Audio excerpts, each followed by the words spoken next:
দুইটা রাশির মধ্যে যদি ব্যস্তানুপাতিক সম্পর্ক হয়, অর্থাৎ একটা বাড়লে আরেকটা কমে, এমন যদি হয়, তখন গ্রাফ সবসময় কার্ভ হয়। আবার শোনো,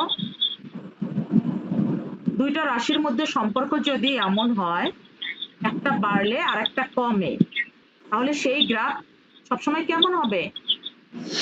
বাঁকা কার্ভ রেখা হবে। হবে, কার্ভ হবে, বাঁকা রেখা হবে। হুম, বাঁকা রেখা হবে। আর যদি সমানুপাতিক সম্পর্ক হয়, তাহলে বেশ সোজা রেখা সরল। হয়, সরল রেখা হয়। এখন সমষ্ণ প্রক্রিয়া পি এবং ভি, পি এবং ভি অর্থাৎ চাপ এবং আয়তনের মধ্যে সম্পর্ক কি? ব্যস্তানুপাতিক। চাপ বাড়লে আয়তন কমে, চাপ বাড়লে কি? আয়তন কমে। হ্যাঁ, এখন এক্স অক্ষে কি আছে? আয়তন। এক্স অক্ষে কি আছে? আয়তন। ওয়াই অক্ষে কি আছে? চাপ। তাহলে আমি ওয়াই অক্ষের মান যদি কমে, এক্স অক্ষের মান বাড়ে, তাই না? ওয়াই এর মান কমলো, পি কমা মানে ওয়াই অক্ষ বরাবর মান কমা, নাকি? পি মানে ওয়াই অক্ষ না এখানে, আর ভি মানে কি এখানে এক্স অক্ষ না? Yes miss. এখন ওয়াই অক্ষের মান কমলে এক্স অক্ষের মান কি? বাড়ে। কমলে বাড়ে, হলো? যে কোনো একটা বাড়লে তুমি আরেকটা কমবেই। ব্যস্তানুপাতিক, কমে না? সেই একটা ইয়েস বাড়ে, মিস। একটা কমলে আর একটা বাড়ে, তাহলে চাপ কমলে আয়তন বাড়ে। Yes miss. অর্থাৎ ওয়াই অক্ষের মান কমলে এক্স অক্ষের মান কমে, এই বাড়ে। ওয়াই অক্ষের মান কমলে এক্স অক্ষের মান কি? কমে। ওয়াই অক্ষের মান কমলে এক্স অক্ষের মান এখানে বাড়ে। বাড়ে। ওয়াই অক্ষের মান মানে পি কমছে, পি কমছে না, আর আয়তন বাড়ছে। তাহলে একটা কমছে আর একটা বাড়ছে, তাহলে লেখচিত্র অবশ্যই কি হবে? কার্ভ হবে, অধিবৃত্ত হবে। কি হবে? অধিবৃত্ত।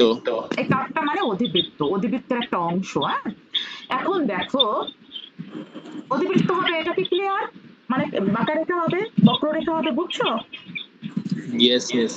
আচ্ছা, এখন এই লেখচিত্রটা এক্স অক্ষেও টাচ করে নাই, ওয়াই অক্ষেও টাচ করে নাই, কেন টাচ করলো না?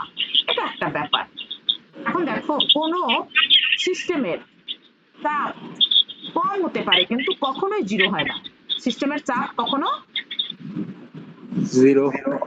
জিরো হয় না। একদম লো চাপ হতে পারে, লো প্রেশার হতে পারে, একদম খুবই কম মান হতে পারে, কিন্তু জিরো না। জিরো কাছাকাছি হতে পারে, মানে কম হইতে পারে, কিন্তু জিরো হবে না। তাহলে জিরো যদি না হয়, তাহলে এই লেখচিত্র কখনো এক্স অক্ষকে ছেদ করবে? No miss. আয়তন কি কখনো জিরো হয়? No miss. আয়তন যদি জিরো না হয়, তাহলে কখনো ওয়াই অক্ষকে ছেদ করবে? এই চাপকে ছেদ করবে? এইটাকে টাচ করা মানে তো আয়তন জিরো, তাহলে কি এই এই অক্ষটাকে কখনই টাচ করবে? No miss. তাহলে দেখো, এই ওয়াই অক্ষকে টাচ করা মানে হলো আয়তন জিরো। কখনো আয়তন জিরো হয় না, সুতরাং টাচ করবে না। এই এক্স অক্ষকে টাচ করা মানে চাপ জিরো, কখনো চাপ জিরো হয় না, সুতরাং টাচ করবে না। অবশ্যই দুইটা অক্ষ থেকে একটা দূরত্ব থাকতে হবে, কখনোই টাচ করবে না। কেন টাচ করবে না? ক্লিয়ার? Yes miss. অবজেক্টিভে যদি টাচ করে গ্রাফ থাকে, সেই গ্রাফটা কি? মিস সঠিক উত্তর? কোনটা? অবজেক্টিভে যদি টাচ করে একটা গ্রাফ দেয়, সেটা কি তুমি সঠিক উত্তরের জন্য চয়েস করবে কখনো? No miss. হ্যাঁ, দেখি যখনই টাচ করা দেখবে, ওটার দিকে আর ফিরেও তাকাবে না অবজেক্টিভের সময়। হলো? মানে কি বললেন মিস? চাপ। অবজেক্টিভে যদি এই চাপ আয়তনের গ্রাফ আসে সমষ্ণ প্রক্রিয়ায়, অবজেক্টিভে 4টা গ্রাফ দেওয়া থাকবে না? Yes miss. এখন সেখানে একটা গ্রাফ, একটা অক্ষকে টাচ করে গ্রাফ আঁকা থাকলো। এখন ওইটা কি ও তুমি সঠিক উত্তরের জন্য কখনোই তুমি মনে চিন্তা করবে যে আমি এটা সঠিক উত্তর হতে পারে, এরকম কি কখনো চিন্তা করবে? ওটার দিকে সঠিক উত্তরের জন্য সময় নষ্ট করবে ওটার দিকে তাকাইয়া? No miss. বুঝছো কথা আমার? Yes miss. অবজেক্টিভ আসে। হলো? আর কার্ভ হবে, কেমন হবে? কার্ভ হবে। এবং কোনো অক্ষকে ছেদ করা যাবে না। কার্ভ হবে এবং কোনো অক্ষকে ছেদ করা যাবে না। টাচ করা যাবে না। এটা তারপরে আমাকে সঠিক উত্তর চিন্তা করতে হবে। সমস্ত প্রক্রিয়ায় কোনো ঝামেলা আছে? কার্ভ কেন হবে বুঝতে পারছো? Yes miss. একটা বাড়লে আর একটা কমে, তখন এরকম হবে, আর টাচ করবে না। এখন রুদ্ধতাপীয় প্রক্রিয়ায়, হ্যাঁ, রুদ্ধতাপীয় প্রক্রিয়া, এখানে কিন্তু চাপের সামান্য পরিবর্তন হলে আয়তনের অনেক বেশি পরিবর্তন হয়, একটা কমে আর একটা বাড়ে। আচ্ছা যাই হোক, রুদ্ধতাপীয় প্রক্রিয়া সেম ব্যাপার, কিন্তু এই যে এখানে পিবি সমান কে আর এখানে PV to the power gamma, এই যে পাওয়ার আছে, এই পাওয়ারের জন্যই কিন্তু আমাদের এই রুদ্ধতাপীয় প্রক্রিয়ায় গ্রাফটা একই ধরনের, ও বাঁকাই হবে। রুদ্ধতাপীয় প্রক্রিয়ায়ও চাপ বাড়লে আয়তন কমে, চাপ কমলে আয়তন বাড়ে, এছাড়া তো কিছু হয় না, হয় কি? No miss. কিন্তু রুদ্ধতাপীয় প্রক্রিয়ায় তাপের কোনো বিনিময় হয় না, চাপ কমলে আয়তন খুব দ্রুত বাড়ে, সমস্ত প্রক্রিয়ায়ও বাড়ে, কিন্তু রুদ্ধতাপীয় প্রক্রিয়ায় আয়তনের পরিবর্তনটা বেশি তাড়াতাড়ি হয়। বুঝতে পারছো কথা? Yes miss. তাহলে বেশি যদি তাড়াতাড়ি হয় তাহলে দ্রুত নেমে যাবে, এই গ্রাফটা কি হবে? দ্রুত নেমে যাবে। দ্রুত নিচের দিকে নেমে যাবে, এজন্য খাড়া। খাড়া মানে কি? খাড়া বুঝো, পাহাড় খাড়া। খাড়া পাহাড়ে তাড়াতাড়ি ওঠা সহজ নাকি ঢালু পাহাড়ে ওঠা সহজ, কোনটা? ঢালু। হ্যাঁ, খাড়া, তাহলে ব্যাপারটা বুঝছো? Yes miss. হ্যাঁ, খাড়া। সিঁড়ি খাড়া বেশি, ঢালু বেশি, হেলানো আর কি। হেলানো সিঁড়িতে ওঠা সহজ, খাড়া সিঁড়িতে উঠতে একটু বেশি কষ্ট হয়, তাহলে রুদ্ধতাপীয় রেখা খাড়া। আর সমস্ত প্রক্রিয়ার রেখাটা হবে কি? অপেক্ষাকৃত ঢালু, হেলানো। ক্লিয়ার? Yes miss. তাহলে কেন কার্ভ হবে সেটা তো বুঝছো, একটা বাড়লে আর একটা কমে, সেজন্য কার্ভ হবে। কোনো অক্ষকে এখানেও টাচ করবে না, একই কাহিনী। টাচ করবে না কেন সেটা তার ব্যাখ্যা করতে হবে না, হবে? No miss. হ্যাঁ, আর এই যে পাওয়ারটা আছে, অর্থাৎ এইখানেও চাপ কমলে আয়তন বাড়ে, কিন্তু রুদ্ধতাপীয় প্রক্রিয়ায় চাপ কমলে আয়তনটা একটু দ্রুত বাড়ে, আয়তনটা কি একটু দ্রুত বাড়ে। এজন্য বেশি দ্রুত হয়। আর এই পাওয়ার গামা, গামার মান ওয়ান এর চেয়ে, যে পাওয়ার ওয়ান এর চেয়ে বড়, তাহলে পি সমান one by V to the power gamma. আর এখানে পি সমান মানে ধ্রুবক ওয়ান বাই ভি, আর এখানে পি সমান ধ্রুবক one by V to the power gamma. Clear? Yes miss. তাই one by V to the power gamma, V এর চেয়ে V to the power gamma বড়, ভি এর চেয়ে V to the power gamma কি ছোট। V to the power gamma বড়, one by V to the power gamma ছোট। V এর মান যা, ভি টু দি পাওয়ার গামার মান বেশি আসবে না, পাওয়ার একের চেয়ে বড়। বুঝলি কথা? ইয়েস মিস, বুঝতে ভি এর পারছি। মান যা, ভি টু দি পাওয়ার গামার মান কি তার চেয়ে একটু হলেও বেশি আসবে না? Yes miss. আসবে তো।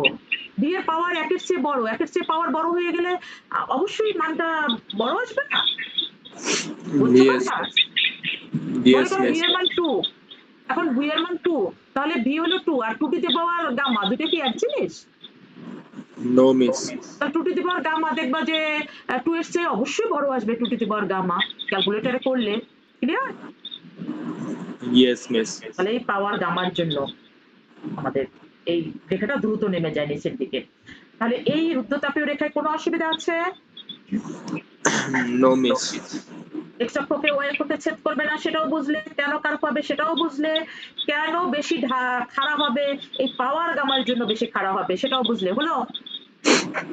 Yes miss. এইবার পি আর ভি এর মধ্যে গ্রাফ জানলাম, কিন্তু যদি, আচ্ছা ঢালের তুলনা পরবর্তীতে দেখাই, এটা এখন না, ঢালের তুলনা পরের একটা ক্লাসে দেখাই, এটা এখন দেখাইতে হবে না। আচ্ছা আরেকটা জিনিস, একই রেখা থেকে যদি আমরা দুইটা লেখচিত্র আঁকি, সমস্ত প্রক্রিয়া আর রুদ্ধতাপীয় প্রক্রিয়া, নিচেরটা হবে রুদ্ধতাপীয় প্রক্রিয়ার লেখচিত্র আর উপরেরটা হবে সমস্ত প্রক্রিয়ার লেখচিত্র, এটা কিন্তু অবজেক্টিভ, হ্যাঁ? আচ্ছা পরে দেখাচ্ছি, পরে। এখন দেখো, পি আর ভি লেখচিত্র এর আগে শিখছো, কিন্তু পি বনাম ওয়ান বাই ভি লেখচিত্র কি হবে? পি এর সাথে ভি এর সম্পর্ক ব্যস্তানুপাতিক, কিন্তু পি এর সাথে ওয়ান বাই ভি এর সম্পর্কটা কি সমানুপাতিক হয়ে যায় না? Yes miss. P proportional one by V, দেখো ওয়ান বাই ভি, হ্যাঁ, P proportional one by V. তাহলে যখন পি বনাম 1/v লেখচিত্র আঁকবো তখন 1/v টোটালটা ধরে মনে মনে একটা রাশি চিন্তা করব। তাহলে পি সমান 1/v মনে মনে একটা রাশি ধরবো। তাহলে পি আর 1/v এর সাথে সম্পর্ক কেমন? সমানুপাতিক। কেমন সম্পর্ক? সমানুপাতিক। v এর সাথে ব্যস্তানুপাতিক, বাট 1/v এর সাথে সমানুপাতিক। ঢুকছে মাথায়? Yes miss. তাহলে এই গ্রাফটা কেমন হবে? সরল রেখা। সমানুপাতিক সম্পর্ক। এক্স অক্ষে 1/v, ওয়াই অক্ষে p, তাহলে সমানুপাতিক সম্পর্ক, সরল রেখা হবে। সরল রেখাটা মূল বিন্দু অভিমুখে, মূল বিন্দুর এটা যদি পিছনের দিকে বর্ধিত করো মূল বিন্দুতে মিলবে, এটা যদি পিছনের দিকে বর্ধিত করো তাহলে কি হবে? মূল বিন্দুতে মিলবে। কিন্তু মূল বিন্দুকে টাচ করে কি আমি গ্রাফ আঁকবো? No miss. কেন আঁকবো না? কারণ হলো যদি মূল বিন্দু টাচ করাই আঁকি তাহলে দেখো 1/v 0 হওয়া লাগে। কি হওয়া লাগে? 1/v 0 হওয়া লাগে। তাহলে 1/v 0 মানে v এর মান কত হওয়া লাগে? 1 তো 1, ওটা তো আর মানের চেঞ্জ নাই। v এর মান কত হলে 0 হবে? v কত হইতে হলে এটা 0 হবে বলো তো? 1/v 1/v এর মান কত হলে 0 হবে? 1/0 না মানে 0। v এর মান যদি ইনফিনিটি হয়, v এর মান যদি ইনফিনিটি হয় মানে অসীম হয়, আয়তন যদি অসীম হয় তাহলে 1/∞ সমান কি? 0। তাহলে কোন সিস্টেমের আয়তন কি অসীম হবে? No miss. তাহলে 1/v কি কখনো 0 হবে? v নো যেমন 0 হবে না তেমনি 1/v ও 0 হবে না। কেন 0 হবে না বুঝতে পারছো তুমি? কোন সিস্টেমের বা গ্যাসের আয়তন ইনফিনিটি হবে না, অর্থাৎ v এর পরিবর্তে কখনোই অসীম হবে না। আর 1/v 0 হতে হলে আয়তন অসীম হতে হয়, যেটা কখনোই সম্ভব না। তাহলে 1/v 0 হবে না, সুতরাং এই লেখচিত্র কখনো 0 কে টাচ করবে না, মানে ওয়াই অক্ষকে টাচ করবে না। মানে কি টাচ করবে না? ওয়াই অক্ষকে টাচ করবে না। আবার চাপও 0 হবে না, সুতরাং এক্স অক্ষকে টাচ করবে না। তাহলে এই লেখচিত্র 0 টাচ করবে না, কোনো অক্ষকেও টাচ করবে না। বুঝতে পারছো কথা? Yes miss. 2 মার্কেরও কোশ্চেন কিন্তু, যে কেন টাচ করে না। একইভাবে রুদ্ধতাপীয়। এইবার দেখো রুদ্ধতাপীয়।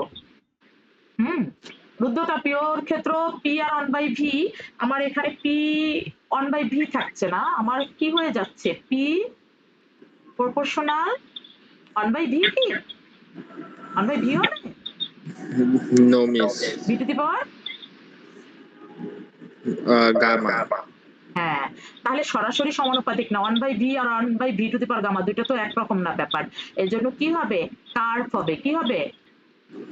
কার্ভ হবে। এই যে পাওয়ারটার জন্য ঊর্ধ্বগামী, হ্যাঁ বাড়বে, সমানুপাতিক সম্পর্ক, কিন্তু সরাসরি মানে একদম সহজ সরল যে সমানুপাতিক সম্পর্ক সেটা না।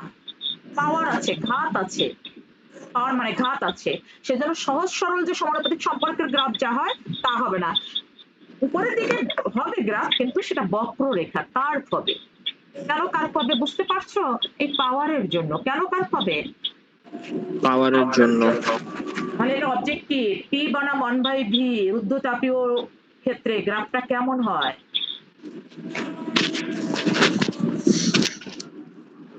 কেমন হয় গ্রাফ?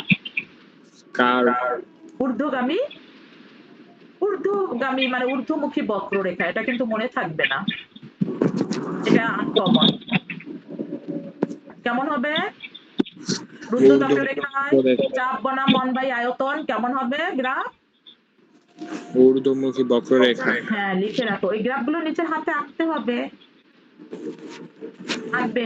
আর 0 কে টাচ করবে না, আর তো ব্যাখ্যার দরকার নেই না? Yes miss. এখন কি বুঝতে পারছো পুরোপুরি? Yes miss. কোনো অসুবিধা আছে? No miss. তাহলে কোনটা কি গ্রাফ অবজেক্টিভের জন্য?